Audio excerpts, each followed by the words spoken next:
before I depart, I just have to ask you this. Yes. You are the poster girl for collaboration.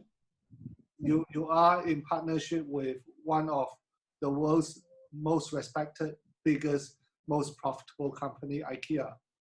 Yeah. Can you teach us a thing or two about collaboration?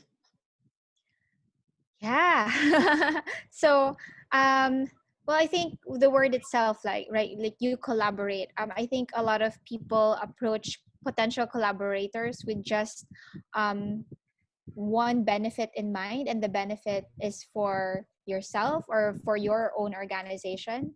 And that's good because you get to know what your benefits are, but you also have to look at the company or the person that you're collaborating with and really do your research on what they do and what they're looking for, so that you can match your needs and their needs, because then when you combine those two, and then you can really have a mutually beneficial collaboration.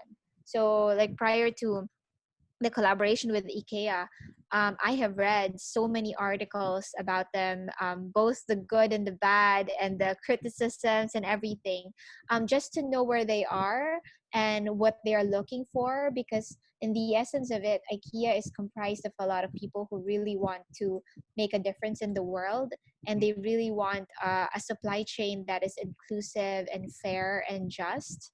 So coming from that motivation, you know that they are looking for ways to really partner with social enterprises and enterprises like us. So when we had that discussion, um, I had like months of materials that I read, just to make sure, and like videos that I watched, just to make sure that when I talk to them, it's not just about what they could do for us, but it's also what we can do for them.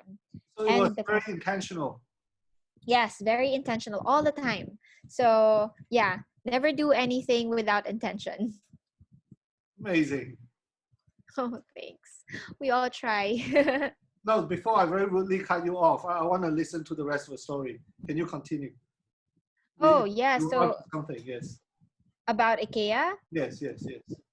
Yeah, so we went through about 2 years of due diligence with them. They're Yeah, because they are, of course, they're a huge company. They have a lot of safety and fairness standards that they want to implement throughout their supply chain. It hasn't always been easy because if you're a big company, you also have a lot of blind spots when it comes to your supply chain and the people you directly or indirectly affect. So we had to go through about 2 years of just due diligence, of visits, of talking, of To Sweden? exchanging documents. Yeah. So in the end, we did our best. We were very, because I was leading the conversation, but the team is always there. But um, I didn't hear from them for a while, so I'm like, yeah, maybe it's not gonna happen, and I'm okay with that. I'm I have received so many rejections in my life as well. The number of things that you see that are successful is because the rejections are like 5 times more than that. And because we continue just to put ourselves out there and keep on trying anyway. So we have so many rejections. That's why we have a lot of successes, like little successes that we've had. So I forgot about it. I'm like, okay, maybe it's not gonna happen. And then they got back to me and said that we are going to be their partner. And I was very happy, but also I knew it wasn't a win just yet, because that is just the beginning of a partnership. The real success of a partnership is when it is going on for 10 years and it is going strong. The beginning is just the beginning. Very wise. You don't sound like a 25-year-old. Like a what? A 25-year-old. I am not 25, but thank you. Reese, for our audience who do not have a background to your relationship with IKEA, can you explain a little bit? Sure. Yeah. Yes, so IKEA was looking for partners. IKEA Philippines is going to build, actually, it's already building the biggest IKEA in the world in the Philippines. So they're looking for a sewing services provider. Usually, a sewing service provider in an IKEA store is a separate company, and they have a space inside IKEA.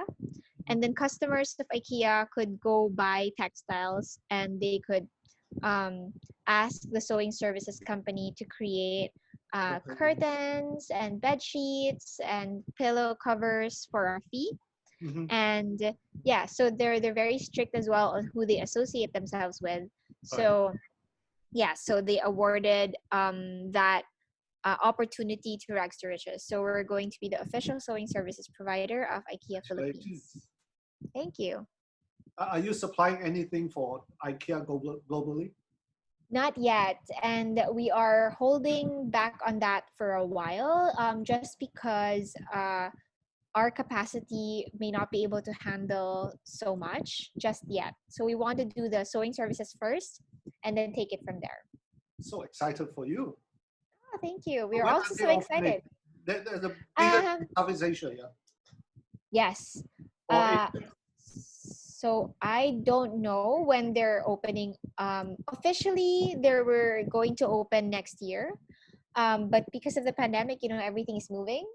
So I'm not sure anymore what the exact date is, but I'm still very excited, and I'm sure IKEA will be announcing the changes as well.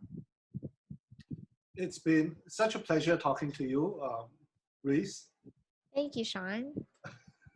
I hope that things get better, and I think that the community in the Philippines are very lucky to have you amongst them.